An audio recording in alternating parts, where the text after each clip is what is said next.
This talk is related to my new book, The Problem with Socialism, and the idea for this book came from, some of you might be familiar. There have been opinion polls. There was a Pew Foundation poll that said 69% of voters under 30 said they could vote for a socialist for president in the United States, and there was a YouGov.com poll of millennials, that is, people born between 1982 and 2004, 43% of them said they preferred socialism over capitalism. And so my publisher, Regnery Publishing, they contacted me, and we talked about the need for a book that would explain why this is a bad idea. So marketing a book to the millennials in particular. And my editor there said, we want every conservative parent to buy this book and give it to their kids before they go off to college, which in the schools are. In one of the blurbs for the book, Walter Williams wrote that, here's what he wrote: "It's a worthwhile investment for parents with college-age children to buy two copies, and one for them and one for the kids." And then he said he calls universities socialist indoctrination camps.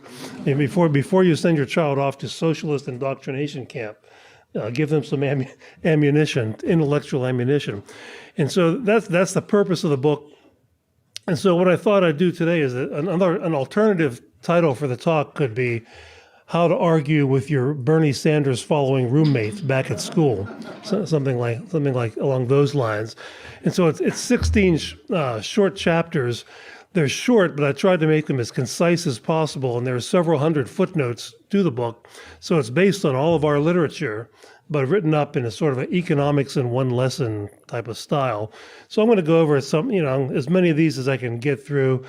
Some of the, one or two of these, this crowd probably doesn't need to hear about too much, but I'm going to do it anyway because we have a diverse crowd here. Well, first of all, what is socialism? All these, the millennials who say, yeah, socialism is a good thing for my future. I like to assume they don't really know what it is, and that if they do learn, they'll change their minds. But what it is, the way I define it, is, first of all, it includes the traditional definition of government ownership of the means of production. So any nationalized industries, government-run industries. And I do have a chapter called Islands of Socialism. It's about government-run enterprises. They're not nationalized, but it's the state government or the local government, hospitals, schools, all the things that governments run.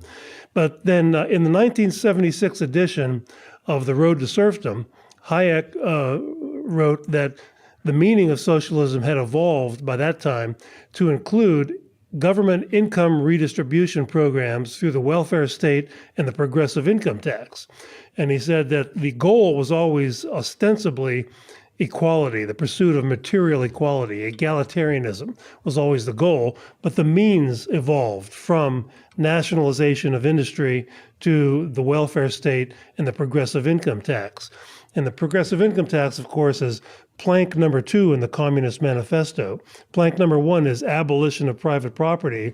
And then the second most important goal of Marx and Engels was a progressive income tax in capitalist economies, because they thought it would help to destroy capitalist economy, undermine capitalist economies. So part number 1 is nationalized industries. Part number 2 is the welfare state and the progressive income tax. And then I also include what Mises said in his book, Socialism. In one of the latter chapters, he said that socialists have always had a dual strategy. The first part of the strategy was to nationalize as much as possible, to have the government run as much as possible. The second part of the strategy is what Mises calls destructionism, to destroy the private property, free enterprise system with heavy taxes, heavy regulations, inflation, whatever works.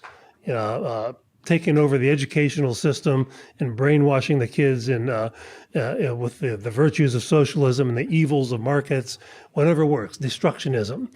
And so with that definition, it's not the old early 20th century definition of government ownership of the means of production. It's much broader. So I have 16 chapters in the book, 16 short. It covers a lot of ground. If you look up the website of Democratic Socialists of America, for example, they highlight a super minimum wage as one of their top objectives. And so that's not government ownership of the means of production, but it's a government mandated $15 an hour minimum wage. And so, I take it from the horse's mouth, in other words, by looking up what the socialists of our day are saying they want. And just last night, Hillary Clinton looked at Bernie Sanders and said, "Your cause is our cause," to Bernie. And so I guess you could look at the Democratic Party platform and a lot of the Republican platform as being socialism or socialistic as far as that goes. So that's what it is.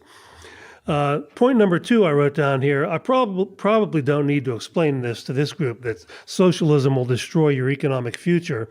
And so I write a little bit about the history of the Soviet Union, for example. Our friend Yuri Maltsev, who has taught at Mises University in the past, was an advisor to Mikhail Gorbachev, who defected from the Soviet Union. And when he defected, he ends up, it's a very interesting story. I don't have time here to tell Yuri's story, but he ends up in the office of Dick Cheney, who was the defense secretary at the time. And he told Cheney that the Soviet economy was no more than 5% of the U.S. economy. And Yuri's story is that, well, Cheney says, well, our CIA says it's more like 50%. And Yuri was insistent, no, 5%. And he was right. And so the country with the largest natural resource base on the planet really had no economy. It's 5% of our economy at most, and it never produced a single product marketable on international markets, with the exception of possibly of caviar, but that comes from a fish and not a factory. And so it'll certainly ruin your economic future. And I also talk about, when India gained its independence, they adopted a sort of a Soviet-style 5-year economic plans, and India became synonymous with third world poverty. But India was once one of the wealthiest countries on earth, a long time ago, but when they had more economic freedom. They've made improvements since those days, but it was a terrible disaster that they went in that direction. Africa did the same thing. After colonization ended, all these African countries adopted socialism of one form or another in central planning. And if you're interested in that particular topic, one of the authors that I cite is George Ayite, who's written many books on this. Last I was in touch with George, he was teaching at American University in Washington, D.C., and he's from Ghana, but he's been in the U.S. for many years. So if you're interested in that, you can read George. And he's written books on how Africans had a culture of entrepreneurship and individualism, before colonialism. And instead of going back to that culture, their governments embraced socialism and central planning, and the rest is history. And so if you want to destroy your economic future, there's no shortage of examples. Argentina did the same thing. The latest example would be Venezuela, which I'll talk about in a minute. Point number 3 is you cannot fix socialism. I've been at this quite a while, and if I write op-eds criticizing some government program or some government regulation or legislation or something like that, I will inevitably get email from somebody who says, but we can fix this, we can get smarter people in charge, or we can do it like they did it over there in that country or something like that. But the thing about socialism, of course, is there are inherent reasons why it inevitably fails as an economic system, regardless of who's in charge. And I lay it out in my book to a lay audience. And the 3 basic reasons are the incentive problem, the old incentive problem. And I don't know, maybe some of you have heard this story before, but if we used socialism to grade the exams at Mises University, we have these written exams, and then tomorrow we start the oral exams. What we would do was that we would tell the faculty, when we do the oral exams tomorrow, give each student a number of points, maybe from 1 to 10. If you're an A+ student, you get 10 during our interview with you, okay? And then we'll add up all the points, divide by the number of students, and give every student a marginal fail. or something the same grade, or marginal pass, some sort of mediocre same grade. That would be using socialism. That's the incentive system. It causes the free rider problem. If there's no link between effort and reward, you get less effort. Reason number two is Hayek's knowledge problem. The idea that it's the information of time and place, decentralized knowledge that makes an economy work. And so the pretense is that a small group of politicians or government planners could possibly possess all the knowledge that's in the minds of millions of people, consumers and workers and investors and managers. And that's why Hayek called it the pretense of knowledge. And the third reason, of course, is the calculation problem. Without private property and free market prices, you don't have the guidance of free market prices. It becomes impossible to organize production without prices determined by supply and demand. It all becomes chaos. It's kind of like trying to make your way through a foreign city without street signs, without prices based on supply and demand. And so these are the reasons. It doesn't matter who's in charge. Socialism is economic poison for all of these three reasons. And that's why it has destroyed every economy where it's ever been tried. Point number four is the myth of democratic socialism. And we hear a lot about this, and I can maybe some of you saw Larry David on Saturday Night Live portraying Bernie Sanders. Have you seen him?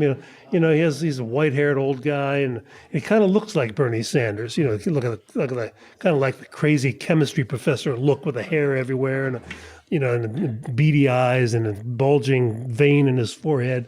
And that's Bernie Sanders anyway. It kind of reminds me of a thinner Nikita Khrushchev when he gives speeches. He leans forward, he screams into the microphone, and he's pounding his fist. And he did, by the way, Bernie very charmingly spent his honeymoon in Moscow when he was a young man. In the darkest days of the Soviet Union, he chose Moscow of all places for his honeymoon. His wife must be a real sweetie to have stuck with him for all these years after he took her to Moscow in the 1960s. But democratic socialism.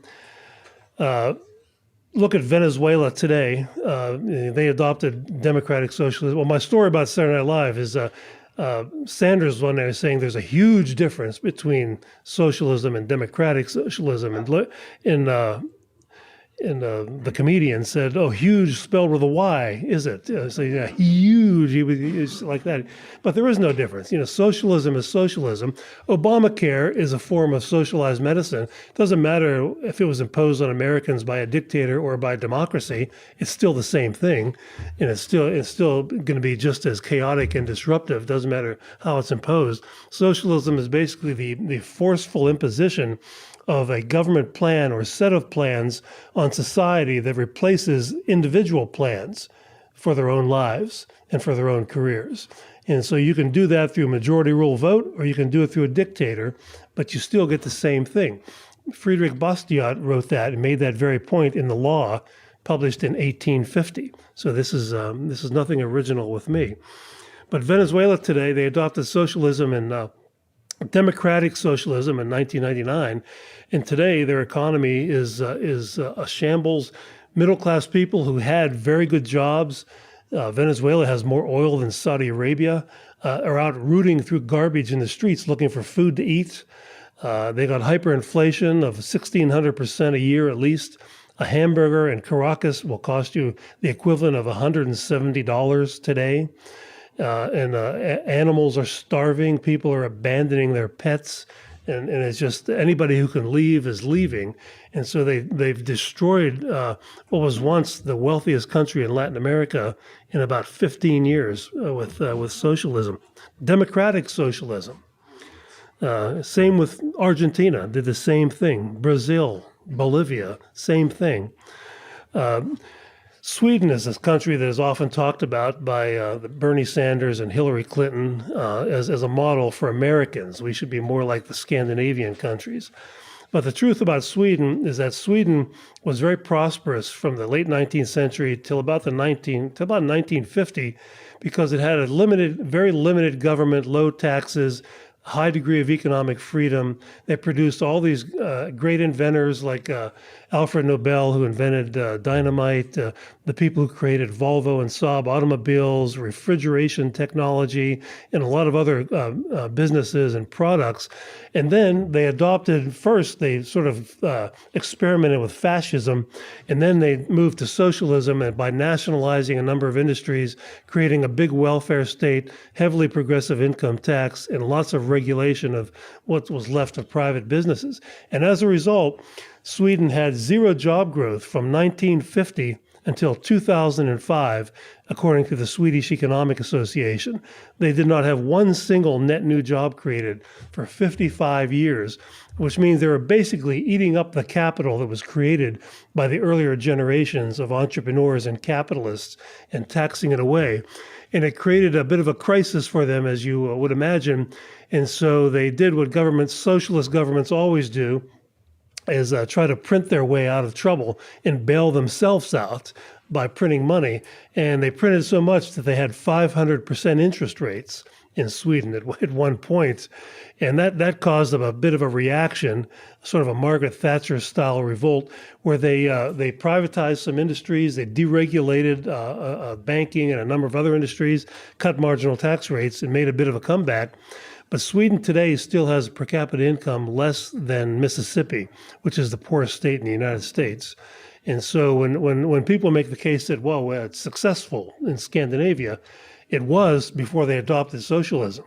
Yes, Sweden was successful economically. They had the highest per capita income growth from 1870 until about 1940 in the whole world.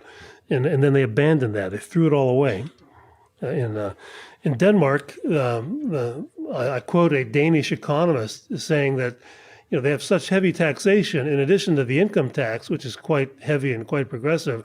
There are things like 180% sales tax on cars when you buy a car. National sales tax, I think, is 25%. And he said the total tax take that this Danish economist I quote is about 70%.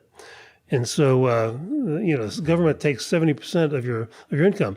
And so, in following my friend Walter Williams, I would point out that a good definition of slavery is forcing a person to work for the benefit of another person. That's a pretty good definition of slavery. Now, the real slaves were slaves for 12 months out of the year, but the Danes are slaves for just 70% of the year, so they're not quite as bad off as real slaves. They're only slaves to other people for 70% of the year instead of 30% of the year. And of course, they get something back from this, I guess. And so, and Hayek addressed this whole issue of democratic socialism to explain that it's like oil and water. Socialism eats away at and destroys democracy eventually. And I'll read you one little passage from Hayek to give you some idea of the type of thing that he says about this. He said, the democratic statesman who sets out to plan economic life, socialism, will soon be confronted with the alternative of either assuming dictatorial powers or abandoning his plans and admitting failure.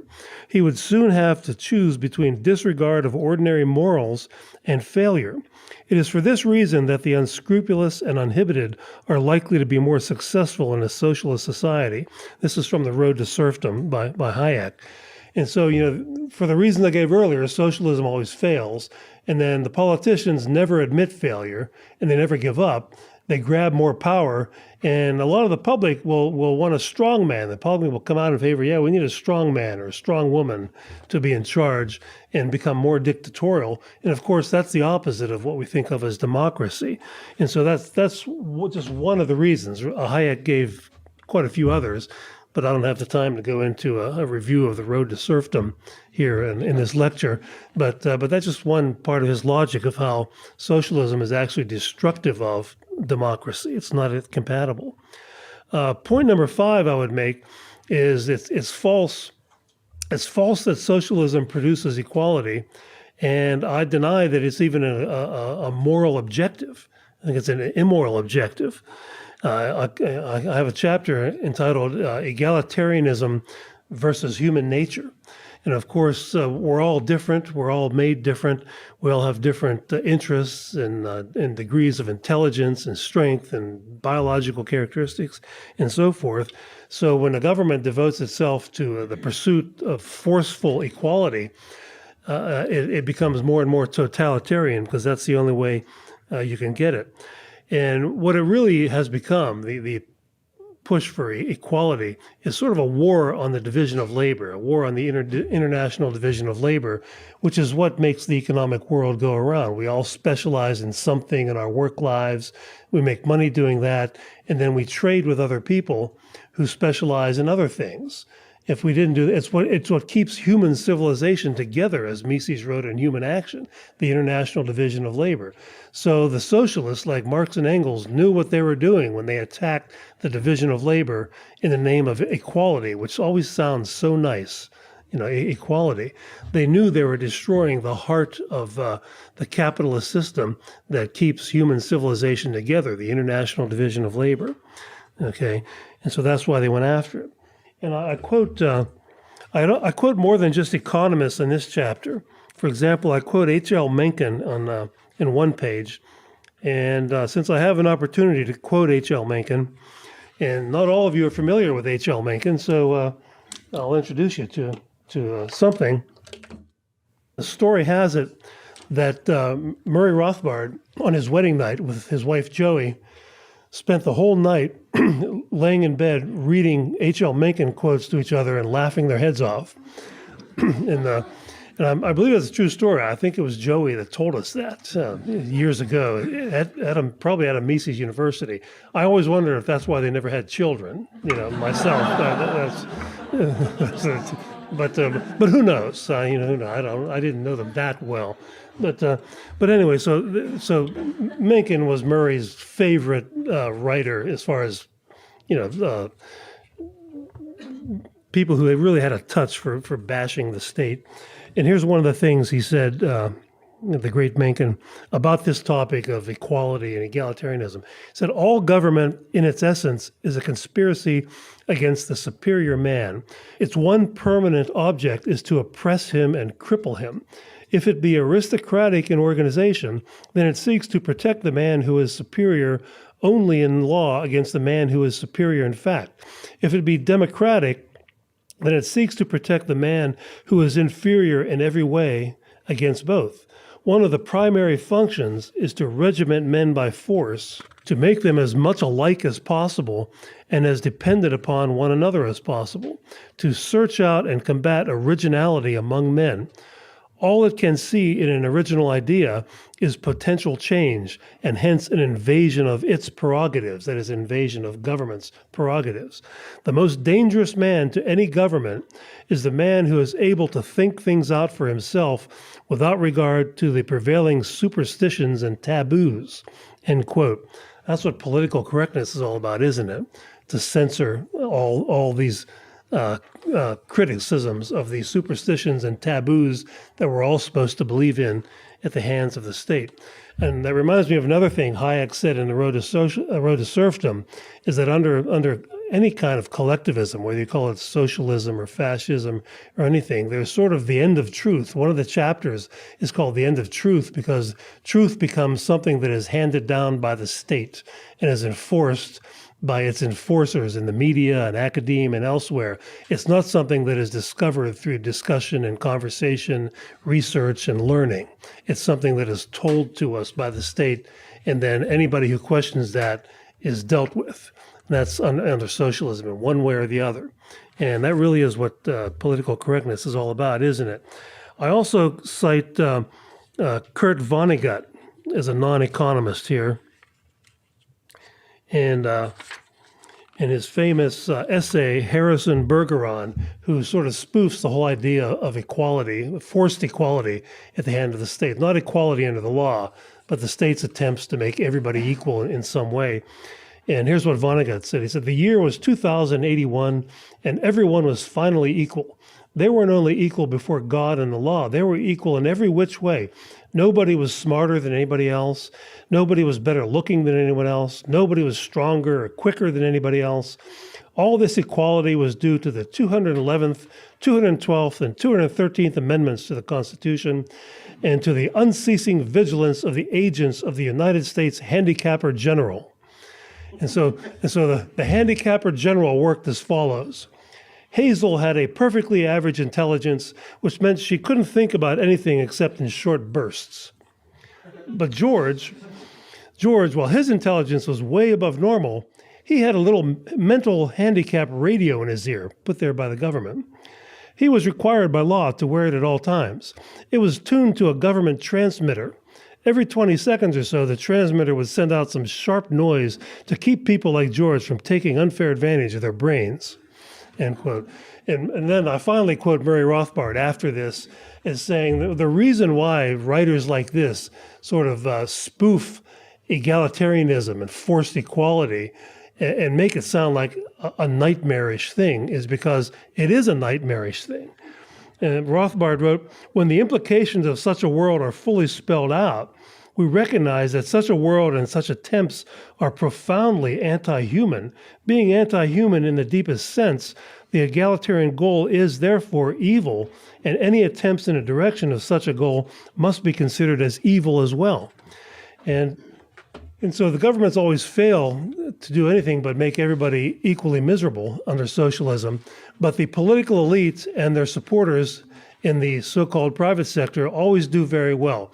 For example, you can read in the New York Times and a Wall Street Journal today that the wealthiest person in Venezuela, where upper middle class people are rooting through garbage in the streets looking for food, the wealthiest person in the country is the 35-year-old daughter of the late Hugo Chavez, who is worth reportedly $4.2 billion, even though she never ran a business or had a job, as far as I know. The former Treasury Minister of Venezuela is reportedly worth $11 billion, even though he was in the same situation. I'm sure he didn't create $11 billion of value for anybody or any value at all. They just stole the money. And so in the latest big, long New York Times article about Venezuela that I read, there were about 10 pages of pictures of all these awful pictures of the poor people scrounging for food and things like that.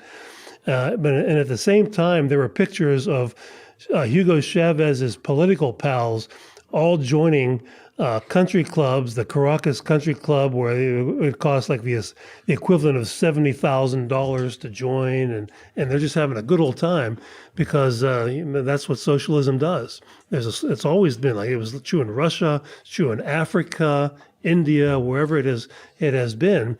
You've got a grotesque inequality. Look at all the Latin American countries. You've got this elite at the top who lives high on the hog, and then everybody else, there's no middle class. Everybody else is in the lower class. That's the model. Okay. Your classmates and your roommates, when you go back to college, should know that your professors who always take the moral high road by touting socialism and criticizing markets are associating themselves with an ideology that is responsible for the worst crimes in all of human history. That there's a book called The Black Book of Communism that you can read about these crimes in. There's read a book called Death by Government by R.J. Rummel. I'll write that one down. It's not easy to spell. R.J. Rummel. He also has a website. You can just Google Death by Government. What a depressing career that must have been. He spent his whole career calculating how many people were murdered by their own governments throughout the world, and he has this huge website, several books about it.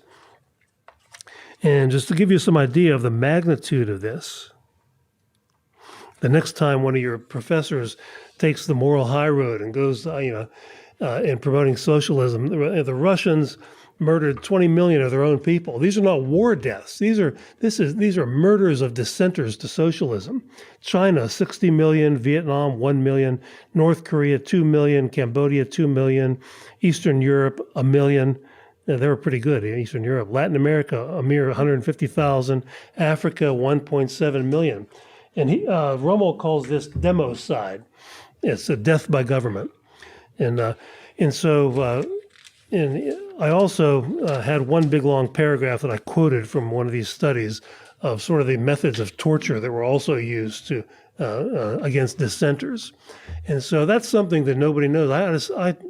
I gave some of my students this. I teach a course called Capitalism and Its Critics, and I have them read some of the bad guy stuff. I have them read the Communist Manifesto and then parts of Socialism by Mises, and go back and forth like that. And I gave them a table from R.J. Rummel's book to let them know about this. And a couple of these guys were in the college Republicans, and they had one of these days where all the clubs on campus have a little booth out on the quad, and they hand out literature or something, or sell cupcakes or whatever they do.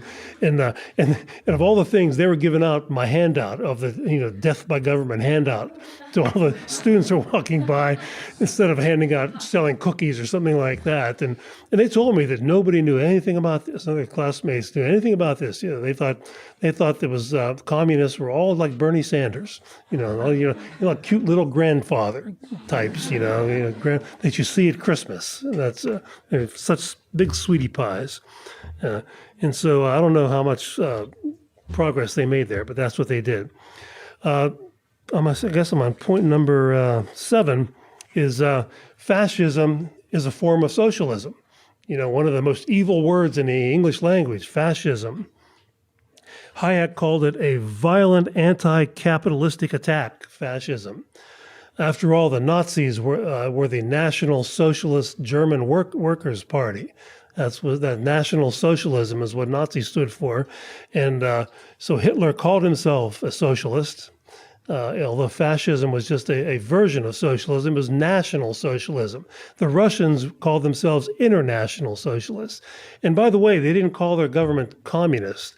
They called it the Union of Soviet Socialist Republics. They didn't call it the Union of Soviet Communist Republics.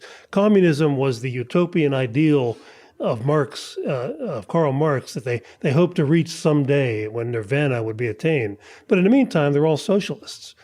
And when the Soviet Union finally imploded, Mikhail Gorbachev was going to Lithuania and Estonia and all these, the possessions of the Soviet Union, and he was telling them, go ahead and do whatever you want as long as it's consistent with socialism.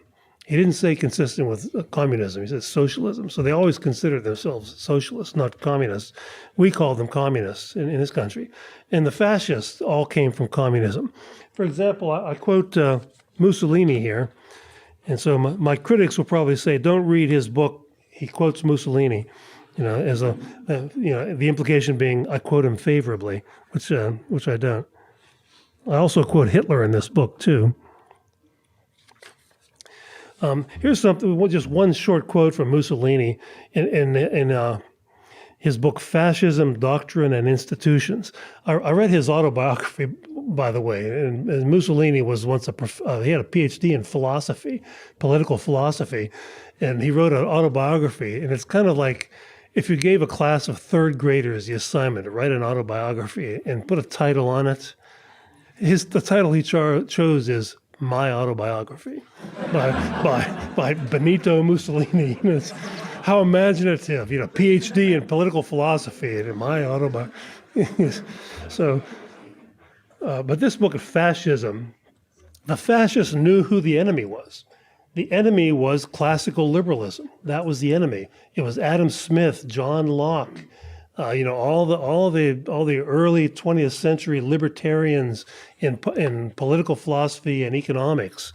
Here's what he said: the fascist conception of life stresses the importance of the state and accepts the individual only insofar as his interests coincide with the state.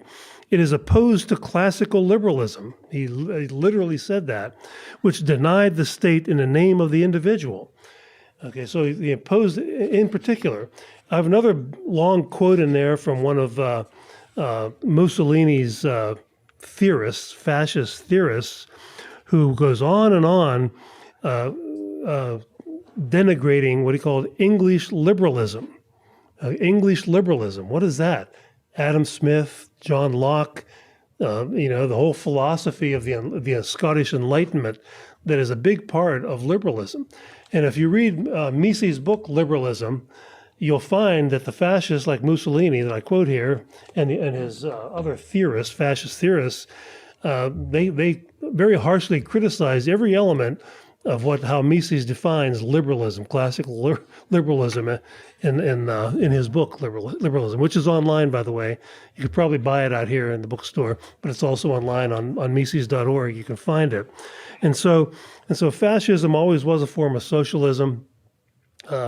If you look at what the German fascists did, they nationalized about half of all German industry, and the other half was so heavily regulated and controlled so that it operated for the state and not the individual, that Hayek wrote in The Road to Serfdom that they sort of de facto nationalized the whole industry, all of German industry, even though they had ostensibly private ownership of some of it.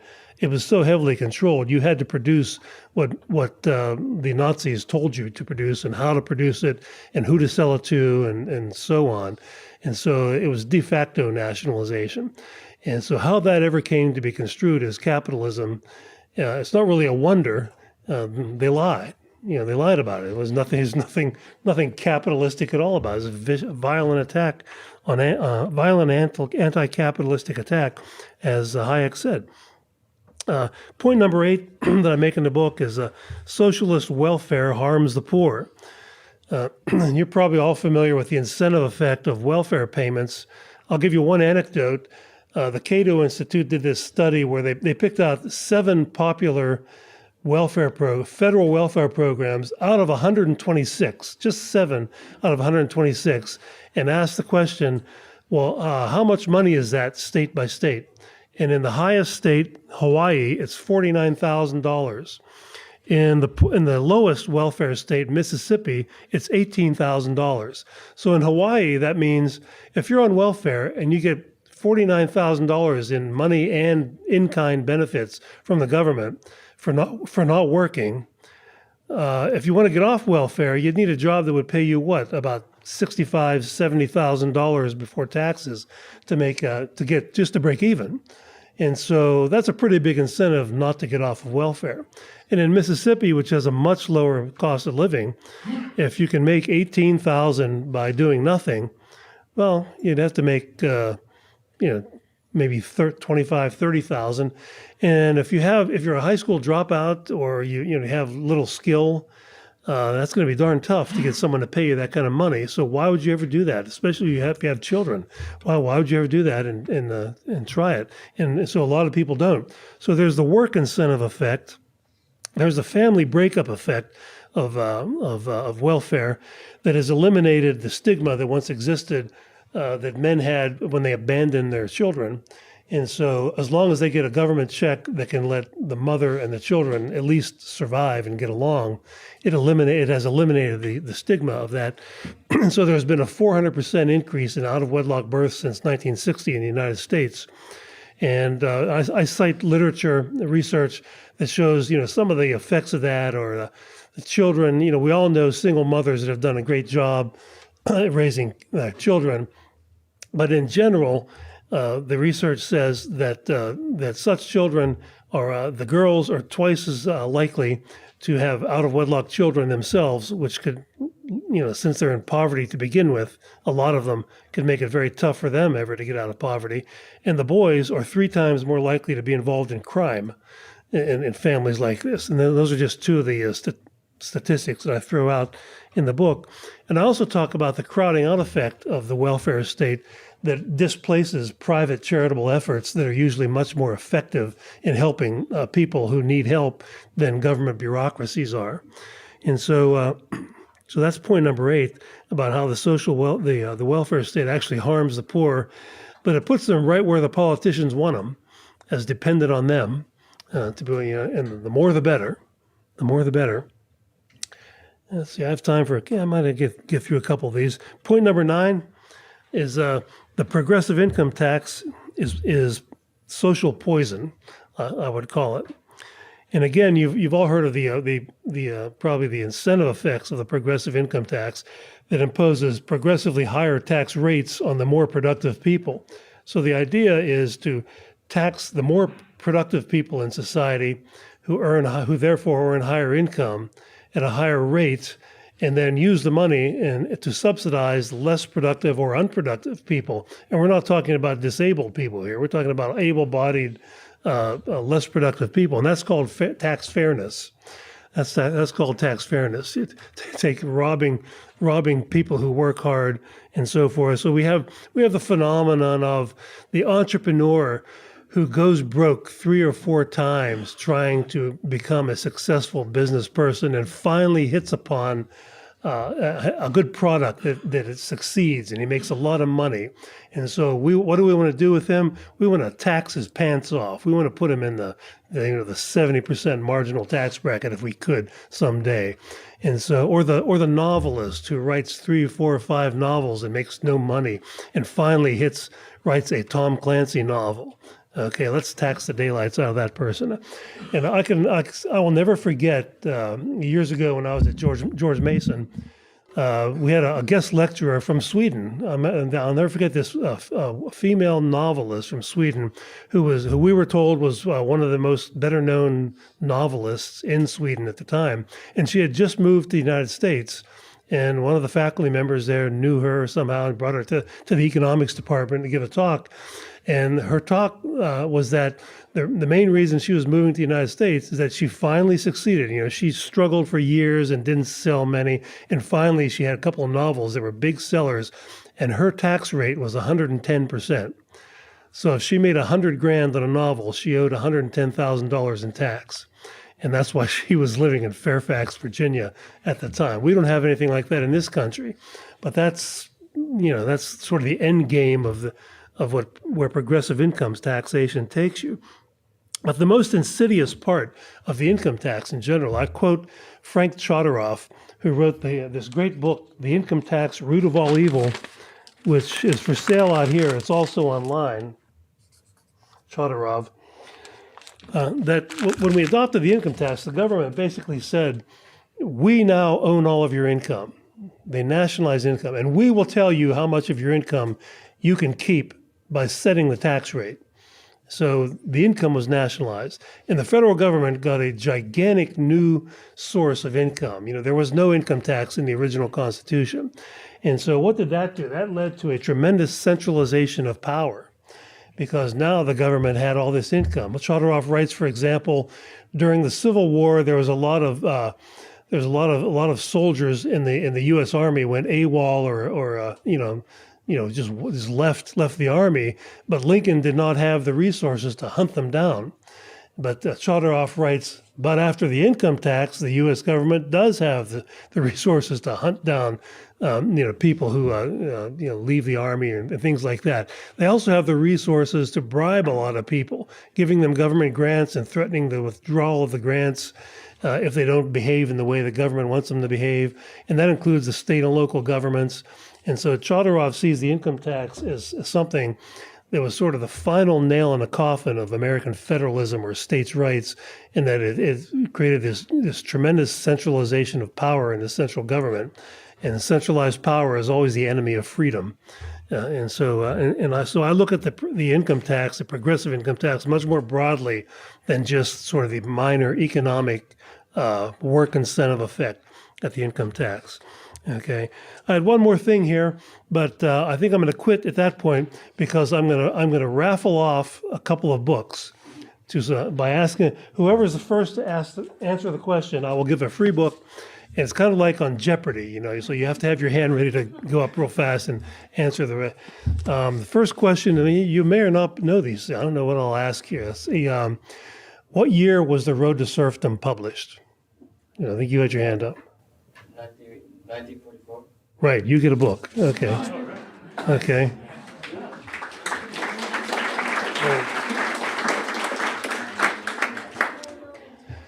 Okay. Who was Ludwig Lochmann? Nobody knows that. That's not good enough. Okay, you can have a book. Okay. Okay. Where did Charles Barkley play college basketball? I think you had your hand up first. Auburn University. Auburn University. Okay. Okay.